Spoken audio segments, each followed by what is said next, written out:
बहुत समय पहले की बात है। सरयू नदी के किनारे अयोध्या नाम का एक सुंदर राज्य था।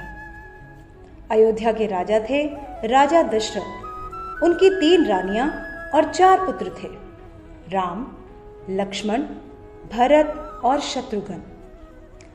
जब राजा दशरथ ने राम को राजा बनाने की घोषणा की तब सभी लोग बहुत खुश हुए, लेकिन रानी कैकेयी खुश नहीं थी।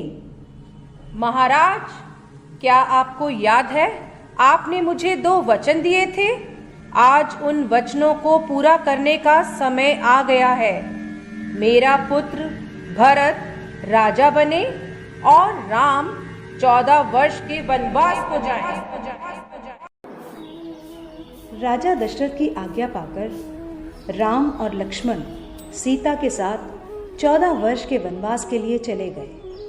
पंचवटी में सीता माता ने एक सुनहरे रंग के मृग को देखा। रंग सुनहरा मृग अति सुंदर, सीता मन को भाए, कोई जाए इस मृग को अति शीघ्र ले आए। सीता माता की इस बात को सुनकर श्री राम मृग की खोज में जंगल की ओर निकल गए। बहुत देर हो गई, प्रभु राम अभी तक लौटे नहीं। लक्ष्मण, लक्ष्मण, हे सीते, हे सीते। लक्ष्मण, लक्ष्मण देखो, प्रभु तुम्हें अपनी सहायता के लिए पुकार रहे हैं। हे माते, ये मुझे किसी मायावी शक्ति का कार्य लग रहा है। आप चिंतित ना हो, भैया जल्दी घर लौट आएंगे। नहीं लक्ष्मण, मेरी आज्ञा का पालन करो।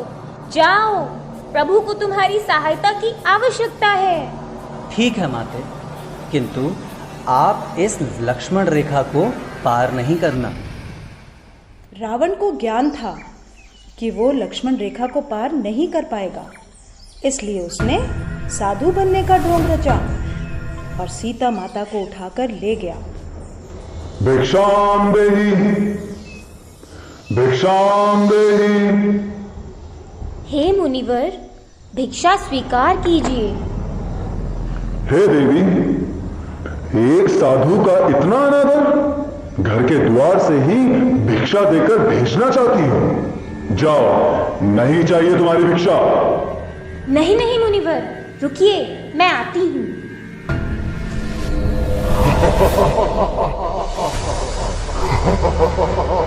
बचाओ, बचाओ, बचाओ, भैया लक्ष्मण, प्रभु राम, बचाओ, बचाओ, हे नाथ, मुझे बचाओ। यह धर्मी पापी रावण मुझे उठाकर ले जा रहा है, बचाओ। राम और लक्ष्मण सीता माता को कुटिया में ना पाकर बहुत चिंतित हुए और उनकी खोज में निकल गए। श्री राम, लक्ष्मण और हनुमान ने लंका पर चढ़ाई कर दी और राम और रावण का युद्ध हुआ, जिसमें श्री राम विजयी हुए।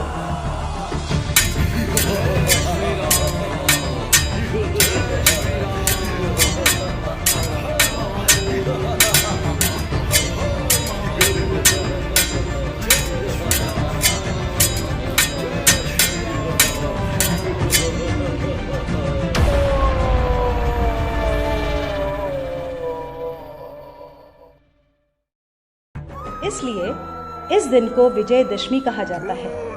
यह त्योहार बुराई पर अच्छाई की जीत का प्रतीक माना जाता है।